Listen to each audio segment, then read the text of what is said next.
شانتی کے پیغام کے ساتھ سمن طور حاضر ہے۔ یہ زمین اپنی زمین ہے، یہاں رہنے والے سارے لوگ اپنے لوگ ہیں۔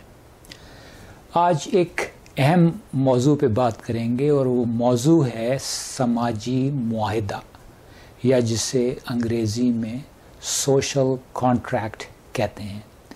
سماجی معاہدہ کیا ہوتا ہے؟ اس سلسلے میں ماہرین سیاست کی مختلف رائے ہو سکتی ہیں کہ سماجی معاہدہ کیا ہوتا ہے، مگر ایک عام فہم بات یہ ہے کہ جب ایک شخص کسی دوسرے شخص سے یا ایک گروہ سے کوئی معاملہ کرتا ہے تو اس معاملے میں ایک سماجی معاہدہ موجود ہوتا ہے، اور اکثر یہ سماجی معاہدہ ان کہا ہوتا ہے۔ مثلا اگر ایک شخص کو ایک دعوت میں بلایا گیا ہے تو وہاں ایک ان کہا بغیر لکھا ہوا سماجی معاہدہ موجود ہے۔ اس بات کی توقع ہے کہ یہ مدعو شخص اس دعوت میں بالکل ننگا نہیں پہنچ جائے گا، یا یہ کہ یہ شخص وہاں پہنچ کر اچانک دوسرے لوگوں کو مارنا پیٹنا نہیں شروع کر دے گا۔ دنیا میں طرح طرح کے سماجی معاہدے ہیں، بلکہ جانوروں کے درمیان بھی سماجی معاہدے نظر آتے ہیں۔ لکھائی ایجاد ہونے کے بعد سماجی معاہدوں کو لکھا جانے لگا، اور ان سماجی معاہدوں کو لکھنا اس لیے ضروری تھا تاکہ اس معاشرے میں رہنے والا ہر شخص یہ جان سکے کہ اس سماجی معاہدے کے تحت اس سے کیا توقعات ہیں اور اس کو کیا توقعات دوسروں سے رکھنی چاہیے۔ لکھائی ایجاد ہونے کے بعد جو شروع میں جو سماجی معاہدے لکھے گئے ان میں بہت زیادہ نفاست نہیں تھی، ان میں بہت عام سی باتیں ہوتی تھیں۔ لوگوں کو بتایا جاتا تھا کہ وہ چوری نہ کریں، کسی کی جان نہ لیں، بادشاہ کی اطاعت کریں، وغیرہ وغیرہ۔ پھر وقت گزرنے کے ساتھ ساتھ ان سماجی معاہدوں میں سلیقہ آتا گیا، اور اکثر صورتوں میں یہ سماجی معاہدے مذہب یا کسی دھرم کے ساتھ جڑ گئے۔ چھاپے خانے کی ایجاد کے بعد تعلیم عام ہوئی اور رفتہ رفتہ بادشاہت کا زمانہ ختم ہو گیا، اور اس کے ساتھ جمہوری نظام ایک مقبول نظام حکومت کے طور پہ سامنے آیا، اور سماجی معاہدے بھی جمہوری ہو گئے۔ آج یہ بات عام طور سے تسلیم کی جاتی ہے کہ کسی جگہ بھی وہاں قوانین لوگوں کی مرضی سے بنائے جائیں گے، کیونکہ جو قوانین تمام لوگوں کی مرضی سے بنائے جائیں گے لوگ انہی قوانین پہ عمل کریں گے۔ کسی بھی معاشرے میں سماجی معاہدہ کیوں ضروری ہے؟ اس بات سے شاید ہی کوئی اختلاف کرے کہ ہر شخص کو یہ حق حاصل ہے کہ وہ اپنی مرضی سے زندگی گزارے، یعنی مکمل آزادی کے ساتھ۔ مسئلہ اس وقت ہوتا ہے جب ایک شخص کی مرضی دوسرے شخص کی مصیبت بن جائے۔ اس صورت میں ایک سماجی معاہدہ یہ طے کرتا ہے کہ مذکورہ شخص اپنی مرضی کس حد تک چلا سکتا ہے۔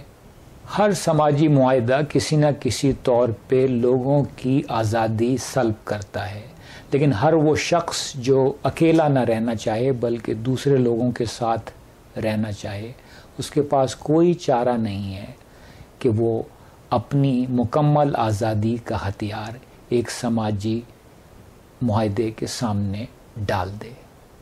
ایک چھوٹی سی مثال پہ غور کیجئے۔ فرض کریں کہ ایک شخص ہے جس کو اس بات میں مزہ آتا ہے کہ وہ ہوا میں مکے چلائے۔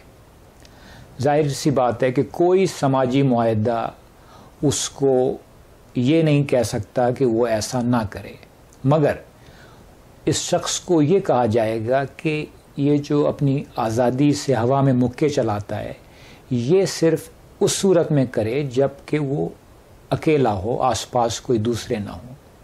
مثلا اگر یہ شخص ایک بھری بس میں سوار ہے تو اس کو یہ آزادی نہیں دی جا سکتی کہ وہ اپنی مرضی سے اس وقت ہوا میں مکے چلائے، کیونکہ اس کی اس حرکت سے دوسروں کو جسمانی نقصان پہنچ سکتا ہے۔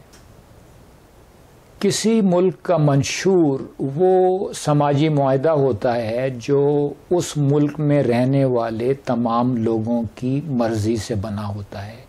کسی ایک فرد کو یا ادارے کو یہ اختیار نہیں ہے کہ وہ اپنے طور پہ اس سماجی معاہدے میں تمام لوگوں کی مرضی شامل کیے بغیر اپنی مرضی سے رد و بدل کرے۔ حکومت کا ہر ادارہ سماجی معاہدے کا اتنا ہی پابند ہے جتنا ایک شخص واحد یا کوئی دوسرا ادارہ۔ فوج بھی حکومت کا ایک ادارہ ہے۔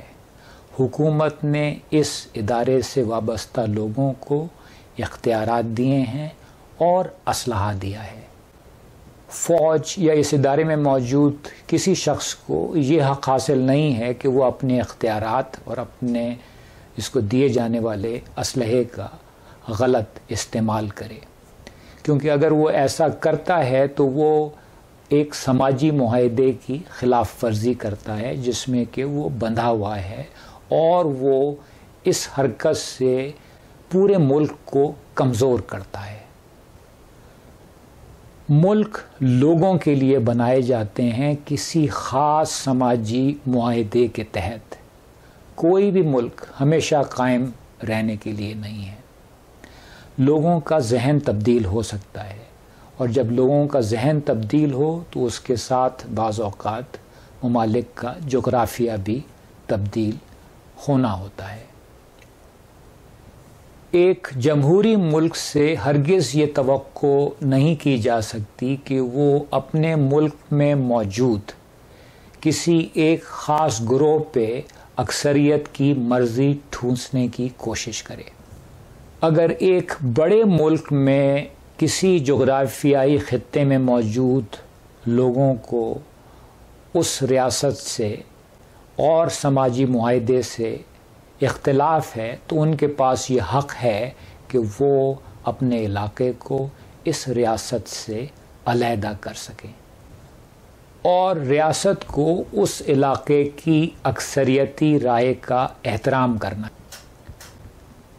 جمہوریت کا مطلب ہی لوگوں کی رائے کا احترام کرنا ہے، اور یہ رائے اس طرح کی بھی ہو سکتی ہے کہ کچھ لوگ چاہیں کہ اس جمہوری سماجی معاہدے سے نکل کر اپنا ملک علیحدہ بنائیں، اور یقیناً اس رائے کا بھی احترام کرنا چاہیے۔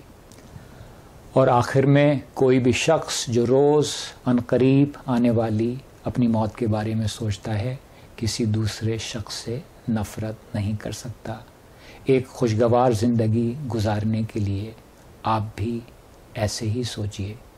زندگی رہی تو اگلے شو کے ذریعے آپ سے پھر ملاقات ہوگی۔